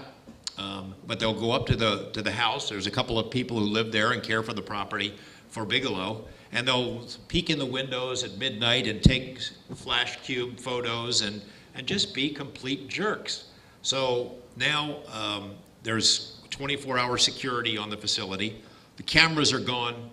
The scientific equipment is gone because I think there is an interest in maybe inviting this thing back. Hey, we'll put down all the weapons here. Come on back and see if that works. Hasn't exactly yet, but there's time. Thanks for all your hard work. Thanks a lot. Look forward to your interview with Stanton Freeman. Yeah, me too. With all due respect to Bob Bigelow, it seems like we could be reinventing the wheel. Like Area 51, I think the black budget, trillions of dollars, and how many years since World War II. Do you have an opinion on how much might have been, whether it's saucers or what have you, how much might have been developed under a black budget regime that simply is being kept from us? And it's a little sad that others are forced, in effect, to duplicate what might already be. Yeah, like a space program, like maybe we got another space program. I share your suspicions. I don't have the answer, but I will address your question this way. Back in the right after the Lazar stuff broke and it made international news. And you might recall a lot of people made fun of me and little green hookers from outer space when Bob got into trouble with the brothel and things like that. Every major news organization in the world has beaten a path to Area 51's door. They've all been out there, every single one of them. Every network, both domestic and foreign, have been out there. A lot of attention on Area 51. And because of that, it got the attention of Congress. And believe it or not, there are some people in Congress, powerful people who have been there a long time, who are interested in the kinds of things that you and I are talking about tonight. They have to be quiet about it because they want to get reelected, but they are interested, and they've assigned people to look into it for them over the years. And there was one particular guy who came out to see me several times and wanted to know about Area 51. So we briefed him on it and told him he has the highest security clearances. He ended up going in there and looking at places where we told him to look. And we shared thoughts about that scenario that you're describing. He believed and expressed to me that the reasons for the UFO cover-up was not some public panic or we'd freak out about aliens. It was being covered up because when it comes out, people will go to jail because they've lied to the public, they've stolen millions, tens of millions, maybe hundreds of millions of dollars from legitimate national security programs and put them into cover-ups and disinformation and crap like that. Could be that this stuff has been developed. This guy believed that perhaps it had not only been taken out of the military in order to have a further sort of a bumper between congressional investigators and the truth, but maybe it had been taken not only into private industry, but into foreign private industry, like, say, the Saudis, who could bankroll something like that and keep it secret out there in the desert sands. And so that was sort of the mission that this guy was on while he was working for Congress, and I don't think he ever got the answer. I hope that there are still people doing that kind of work, but I don't really know. Thank you. Sorry, I wish I could answer better. Have you done any kind of historical look back at the ranch, back to the Native American days, to see if maybe it was a massacre site or perhaps a sacred site that was violated with a curse launched?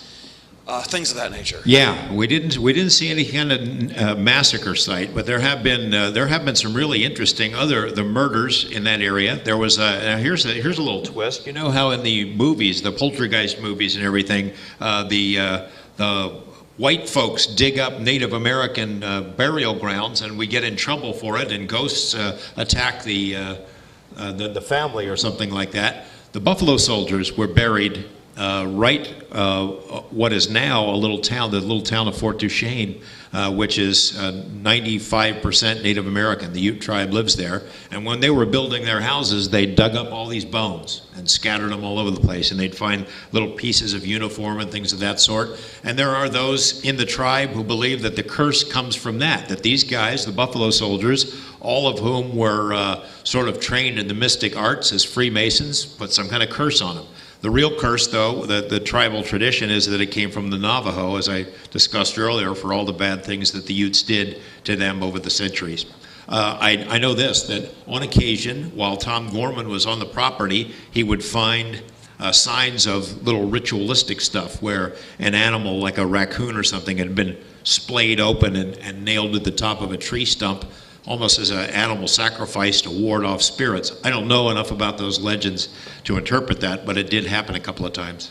Something that occurs to me is that this may actually be stuff that occurred centuries. I'm not quite sure, but a time portal, not only a space portal, but a time portal might have been crossed, where rituals performed hundreds of years ago might be happening simultaneously now on that site because something was disturbed, something was violated or disrespected, and as a result, centuries are crossed, and a lot of stuff that happened hundreds of years ago is now simultaneously happening now. I like that idea. Thank you. I like that thought. That's really good. Oh, thank you. Yeah, I like that. Okay. I'm going to ask Colin about it. We'll look into that. Oh, thank you. Okay. Thanks. What's your name? My name's Julian, and I've studied a lot of metaphysical stuff. I meditate. I've done very heavy-duty meditation, Zen meditation. Well, thanks, Julian. Thank you. Thank you for coming, Mr. Knapp. Sure thing. My question is sort of like the previous gentleman. Did Mr. Bigelow, or has he ever brought Indians or, what do they call it, shamans? Shaman? To the property to, try and give a explanation of why this is going on and what should be done in the future? Well, that's good thinking too. It has been discussed over the years. You'll recall I said when NIDS first came in, they came in like gangbusters and brought all this equipment, and there were those who were on the board who said, this is a bad idea. We're going to scare this thing away. We don't want to go in like that. The people who had suggested exactly what you're suggesting. Let's try a more passive approach, non-technical approach, shaman, mystics, psychics. I think that they did have the remote viewers who looked at the property. I also got a group of remote viewers who looked at the property, and those results are in the book. But I think that Mr. Bigelow has seriously entertained the idea that if there were ever enough activity at the ranch to justify renewing some sort of an inquiry there, that is the approach that he would take, that it wouldn't be a scientific approach. It would be more of a spiritual approach, a less threatening approach, to see if maybe a dialogue could be opened or some kind of an understanding. But yeah, that's exactly the idea that occurred to them. Good thinking. Yes, I don't know if you were aware, but of Over Mission Control in Houston, on the floor above it, there's an identical mission control room for military missions that you never hear about. The other space program. Right. Have you ever heard that before? There's another identical mission control? I haven't, but there's got to be one somewhere, doesn't there? Well, they told me this on the tour I took of the facilities, just a public tour with a lot of other people in 1994. We were in mission control, and they said there's another mission control right above this for military missions. And you never, ever, ever hear about any independent military missions of any well, sort. this is not paranoia thinking about a second secret space program. I mean, this has been carried in the mainstream media. They've even named some of the astronauts who were part of it in the early going. I'll just say this, is that my friend Bob Bigelow, who now works very closely with NASA, who's had a hand in selecting the heads of NASA, who bought a facility at the Johnson Space Center and works with these guys every day. I asked him the question whether he thinks that there is a second secret space program, and he said yes. I will defer to his judgment. Do you know when Old Faithful stopped flying? The Wednesday night, actually 4 a.m. on Thursday event. Do you have any idea when that stopped? I think it's probably still going. I think a lot of the Old Faithful sightings were confused for Janet planes that were... Well, Lazar and other people came out in the early 90s about that. I was out there in 93 and didn't see anything. That was just one night. And since that time, I didn't hear anything. So, well, right around 93 is when it really made a lot of noise. Right, exactly. Before that. And that's Gary Schultz and those guys. Right, exactly. Schultz is very big on that. And I think that's when they shut it down. Yeah. And one last thing.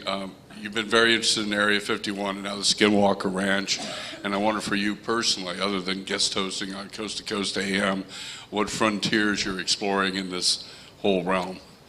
Well, I wish to hell I had copyrighted the term Area 51 at some point, because I see the movies and TV shows. Indiana Jones. That's an Indiana Jones. I think it was mentioned in National Treasure Book 2, and it was in Da Vinci Code and X-Files, and darn. I don't know. I've got a possibility to do some, when I left Channel 8 for a while to produce UFO documentaries, and we had an idea of making them self-supporting and do a world-class job and make them really good, and then that would support more research and travel and things, and it worked almost. We sold, and I'll tell you how much, we sold like 100. We made these 3 UFOs the best evidence, and they're highly regarded even today, 10 years later, and we sold about $100,000 worth of them. Problem was we spent 2.5 times that much making them, so it didn't work. But I have hopes of maybe using all that material that we acquired back then, because we shot enough for 12 or 13 full-length documentaries, and a lot of it is still relevant. And I have some possibility of speaking to some folks while I'm here in Southern California about it. There's a lot of great mysteries to pursue, but it's not a shameful thing to make money and be able to support yourself while you're doing it. This will be our last question. Excuse me. This is my first meeting. Boy, I think I picked a great night to be here. Three things, quick comment. I also concur that I feel that that's some sort of a time joining, continuum, whatever, vortex. It sounds too strange. I read a book many years ago about similar stories. I'm not sure where it occurred, but a family member was seen to actually disappear, was in full sight of other family members. And I'm not sure exactly where this happened, but there was limestone under the ground, and there was grass in the area, and they claimed that the grass all died in that area. It was real. There wasn't a whole lot of information like you had, but it was a plain sight disappearance. The other thing is that chunk of meat from that creature, was that ever analyzed? It just kills you, doesn't it? I mean, you know, it kills you that nobody saved that chunk of meat in the fur, because we could have the answer right there. It wouldn't have taken, 8 years and years of research, but just think of it from the rancher's perspective. Day one on the property, he's just had a very weird experience. His family is freaking out. He wants it to go away. He's not a UFO investigator. He's not a Bigfoot chaser or paranormal investigator. He just wants it to go away. So that's what he did. He threw it away, and it kills me, and the NIDS people too. Hey, listen, this has been a lot of fun. I'm sorry I didn't bring the video, but maybe I'll be better prepared next time. And thanks for the hospitality. Awesome talk.